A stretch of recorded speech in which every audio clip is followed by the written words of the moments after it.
So, Mihai, I'm happy to see you today. How are you? Good to see you again. Can you tell me more about yourself, about your AI journey, and actually, whatever you want to tell about your education, how you came to be the person you are at the moment? Yeah, so I'm Mihai. I'm originally from Romania, living in Amsterdam for 12 years now. I started as a junior software engineer back in the days with jQuery and Bootstrap and all that stuff, a bit of PHP. And after that, I switched to JavaScript. From front end, I got tired of doing pixel perfect stuff. So I start learning to do also the backend. So I become a full stack. I work for different companies in Netherlands, from small to big companies. And after that, I switched to do consultancy for web development. And the pandemic started. We all got to work from home, which was great. I started enjoying that. But yeah, the pandemic passed and people asked to go back to the office. So at that moment, I said to my manager, I don't want to go to the office. So what we can do? My manager said, if our client asks to go to the office, we will go to the office. And in that moment, I decided, okay, I will just start freelancing and play by my own cards, so on my own rules. And yeah, for the last 3 or 4 years, I did freelancing, different projects, startups mostly. Was nice because yeah, I got to learn a lot. But earlier this year, I finished my last big project, so I didn't have any big client to work for. So I said, okay, I will take a break, but I couldn't stay away from my keyboard, so I started looking around and got into this hype with AI and dig deeper. And yeah, I found the AI community and it caught my interest, and I started learning to do AI automations and stuff like that. And now here we are. Thank you, Mihai. But the transition from corporate work, from salary that you get like every month, and going into entrepreneurship and to freelancing is intimidating and frightening for most people. So, how did you manage to do this? Did you have some clients, or what kind of outreach? Where did you find your work? Yeah, so when I worked as a consultant in Netherlands, I managed to create a network. So when I did the switch from being a consultant, I just reached to people that I knew. And funny enough, the first project that I got was from my team lead from the first job in Netherlands. Even a funnier story than that, it's that job I took it because when I was a junior, I didn't knew much. And the guy in the interview asked me how you keep up with the courses and how you learn. And for me, was coming from Romania, where to download torrents, it's free of any repercussion. I said, yeah, I just download courses from the torrents and follow them. And the guy, the interview said, just put like really big eyes and say, you can't say that in the corporation and you can't do that at work. And I know, but that's how I do it. So yeah, going back to the freelance question. So I worked for him for a couple of months, and from there on, from word of mouth, people knew that what are my strengths and that I deliver and stuff like that. So I managed to get projects and projects. So did you work only as a one man crew, and Yeah. you didn't have any team? So no, I didn't have any team. For now, as you move from traditional development into AI world, into customized like AI solutions within the community, within this completely new business type of creating AI software. So how do you proceed? Do you want to continue working as a one man, or do you plan to start a company? So ideally I want to have a company, but for now I just want to gather knowledge and be on top of things with the AI, so to not be left behind, because the space is moving so fast that it's quite difficult to keep up. But yeah, I would like to get some projects. I already have some small stuff, but some real big projects. And yeah, if there is need for more manpower, I can hire people and move through there. So I will take it gradually. So I know that you have already started a project and you made an interface and backend and worked with data. Can you explain your initial project, or what type of demand from the market do you wish to close? Yeah, so the project, it's a bit for the gym boys, for personal trainers. Because yeah, I go at gym myself. I have friends that are personal trainers, and they always said like, okay, one of the biggest pain points for them is to create the personalized training plans for each of their clients. So they do that, they speak with the client, they take notes, they see what the person likes, what doesn't like, what the person level and all that stuff. And after that, they go home and spend like an hour, 2 hours putting on paper or in a software, drafting a training plan. And I had the idea like, why not using AI for that? So I sit down with one of the coaches. He gave me a list of exercises and I created like a knowledge database for creating training plans, and using an AI agent that will get the user profile that we capture through an interface and the knowledge from the coach and generate a personalized training plan. And from 2 hours it goes to less than a minute, and after that the coach can go further and tweak it what the AI generated. So does it adjust with time, with all these exercises is able to change according to what one achieved? So does it give critique of the progress of the student or not? Yeah. So the student can track his workouts. So he has like a week training plan. He tracks his workouts and he says, okay, this one I liked it, this I didn't like it, this one I performed well, this one I didn't perform well, it felt hard and stuff like that. So we create a score system, and for the next training plan we use the data that we gathered and personalize it even more. No, I think that is exactly the system that I wanted to come up with, because I also started the similar system with my coach, my gym coach, and he had a lot of ideas. He is the champion of Europe in powerlifting. So he's about 90 kilos weight, and he makes biceps, biceps with 92 kilos. So he has more than his weight, 92. So he has some record. So he had this idea, but I created it with Telegram, and also we implemented some voice. Use it first Make.com, and now we are using mostly NA10. And so we collecting some also voice, but our software is too raw to show to anybody. I'm sure that I saw your prototype and it looks awesome. I want to test it. But does it allow user to speak, to make voice? No. For now, it's just a web interface where you log in with your credentials and you can type stuff there. Yeah, in the future it will be nice to have voice notes and you just speak and it extracts that. So that's an idea to put it on the board. So I like your software. I want to use it, and we can come up with some kind of partnership in that.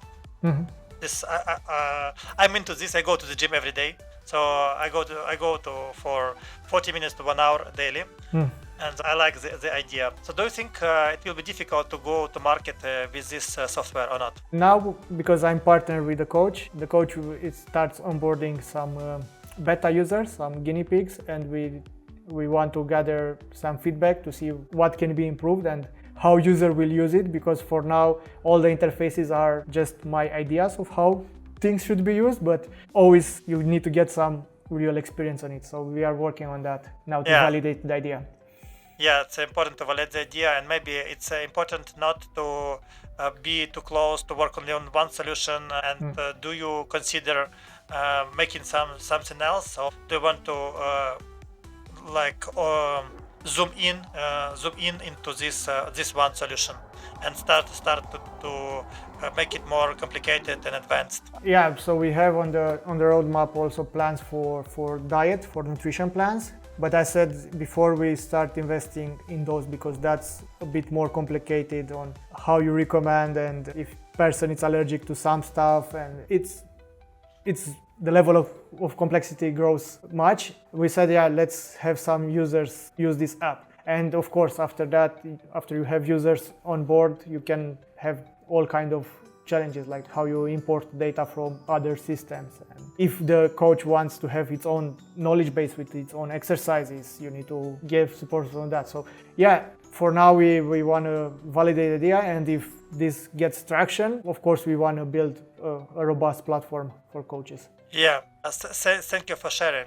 You have two ideas. One of them is already in production, which is the gym training, gym coach. Another one is diet, which looks like promising, but involves a lot of regulations and possible mistakes. Maybe these mistakes can be quite tragic if one follows the wrong advice in the diet. So Yeah. I think it can be even with weights, because even if one takes something, make accusations, if something goes Yeah. wrong, people are different. But Yeah. how do you recommend for the common people who are new to the AI, who don't know how to use it in the traditional sense, who are more conservative people, who old style, old school? So how do you describe the advantages of using AI in everyday activities? I can start by sharing my own experience because, yeah, while coding, of course, I use tools like Cursor or Cloud Code, or I do AI assisted code, right? And before that, you needed to write the code yourself, you need to review, you need to look for documentation, stuff like that. Now I'm more of not a keyboard guy, I'm just spitting out ideas and I just review what the AI gives, right? So, and it's much faster. It's way faster. I see my productivity go like maybe twice. I can go twice as fast. Of course, there are risks if you are not paying much attention. The AI can hallucinate and break things and stuff like that, and you spend a lot of time debugging. That's also true because it's not yet fully there yet. But in the last 2 years, I went from using Copilot to Cursor. It's white and black difference, right? So it's huge improvement. That's from the coding perspective. And for our regular user, you just get rid of the boring task and you get to do more what you love, right? Because you don't have the repetitive tasks that are automated now, and you just have more time for concentrate. For instance, if you're all customer support, I'm talking about an e-commerce platform, right? If your all customer support is automated and the tickets go in and you have an AI that responds to basic questions and stuff like that, your human agents can go and take care of the real needs of the customer.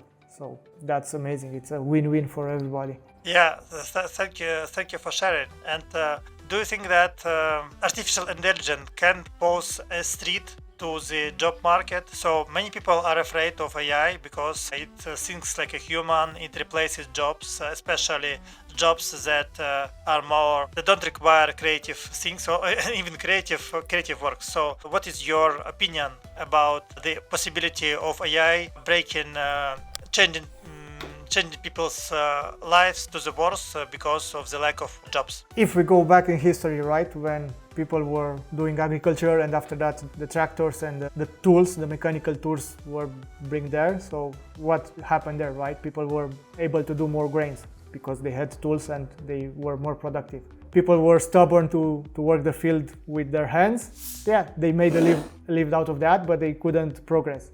So I see kind of similar situation here. If you adapt, you can get the fruits and the benefits of using this new technology. If not, yeah, you remain behind and you stay stuck. And yeah, if it takes jobs of people, yeah, if you don't adapt, it will take jobs for sure, because yeah, now you don't need to have persons, I don't know, checking, I don't know which one it's a good example, but yeah, in web design or in whatever, you already have tools that generates nice designs, right? But you still need to have the people that know how to use the tools. So for you to not be eaten by the AI, you need to learn how to use it.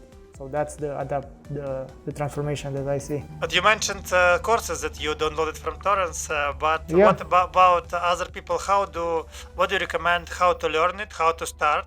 For people who are not coders like you, who do not use all kinds of JSONs and data exchange. So what path of learning do you recommend for people who are not technically advanced? Yeah, it's just a matter of finding information. Now information, it's all over the place. So you can go and watch a YouTube video. You have an interest. For instance, you want to create a nice image. You have now ChatGPT with image generation. Just learn how to prompt a bit. Try different things, see what you like. And it's just a matter of being curious. Explore. You don't stay, and there is not a specific path for learning. Everybody learns in their own way. So there is a saying that the data is in your oil, or the data is in your gold. There are two kinds of phrases: no gold mine and like gold rush. How do you comment it?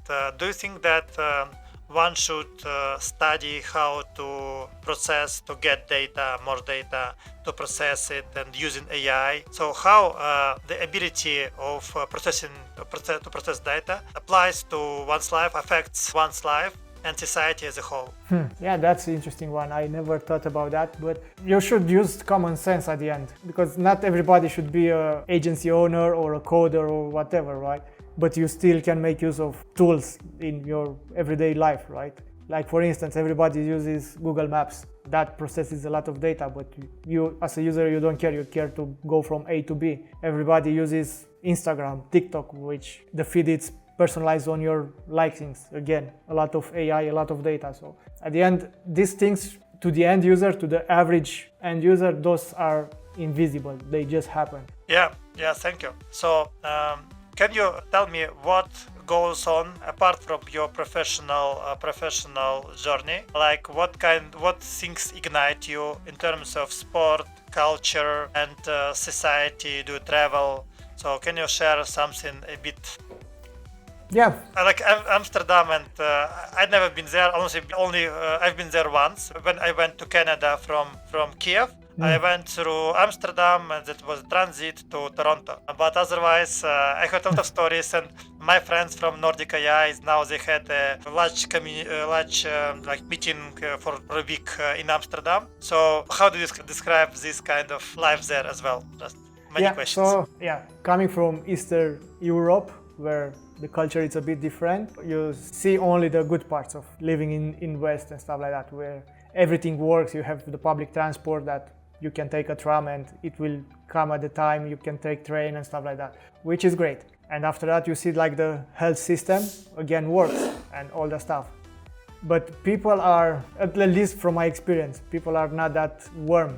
It's really hard to create deep connections, especially with the Dutch people. If you want to go with somebody for a beer, you need to do like a meeting, a booking, and we will meet Thursday at 5. It's not like, okay, let's just go now because I want to speak with you and let's have a good time. So there are good and bad, right? But and living in Amsterdam, it's a city of all possibilities, because as you know, there are some substances that are legal there, and if you want to try, you can try. Nobody will judge you and stuff like that. There are a lot of companies. From the career path, you can grow quite fast. That's what I did. So I went there as a total noob, a junior. I just got out of the university and moved there, and I managed to get an internship. I managed to get my first job. I managed to grow up. So I went through all stages of being employed in a company. The life is good. There, everything happens. In Amsterdam, you don't need a car. You go everywhere by bicycle. You need to get used with the weather because it's rainy and windy. So it's a good place to be. Do you travel a lot? Yeah. I travel on my motorcycle. So you travel within the outskirts of Amsterdam to some nice places in the villages or rivers and seaside? Yeah, we do that during the week, and in the weekend I'm part of a motorbike group, and we go with the motorbikes to Luxembourg, to Belgium, to Germany. In the summer, when we take like motorcycle holidays, it's like 2 weeks or just riding. We go down into the Alps, Switzerland, Italy, North Italy and stuff like that. So I miss that. You have quite an interesting life and hobbies. Yeah. And do you play any games? I used to cycle a lot, but I had a small accident with a motorcycle 2 years ago, and I had some recovery time, so I didn't do that much cycling. And in terms of games, I get together with friends and do like night games, board games and stuff like that, the social part of it. And when I was a kid, I used to play on computer, but these days I don't have time for that anymore. So So how old are you? If it's not a secret. 30. You look young, so you have such experience. So if you could have an advice to your younger self, just graduated from the university and starting your work path, what advice would you give from your older self to your younger self? Believe in yourself much more. That's because now I know I'm capable, but you always have that somebody calls impostor syndrome, somebody calls you don't have enough confidence and stuff like that. We all go through that, but just trust the progress and trust yourself. You will be able to make it. If there is 1 or 2 books that you would give away to a person who you want to help, or just you would buy a book and would just make a present of this book, or one of two, which books would you give to your dear one? Yeah, so there is one which is a Romanian book. It's called 27 Steps. It's a guy who did ultra marathons at Arctic Pole, and he had a really interesting story. That's one of them. And the other one is an English book. It's called The Mountain It's You.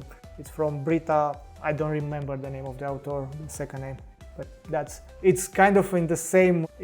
The author, it's a woman that he has a PhD in psychology and tries to make you understand that the biggest enemy is yourself. So just again goes back to the advice to myself: believe in yourself. So let us make like last couple questions. One of them is what should inspire people to start working with you? What is one or two things that differentiate you from other developers, or what is your specialty? My specialty, I will go back to one of my clients. He put me a nickname, Mihai the Machine. It's like I always try to find a solution.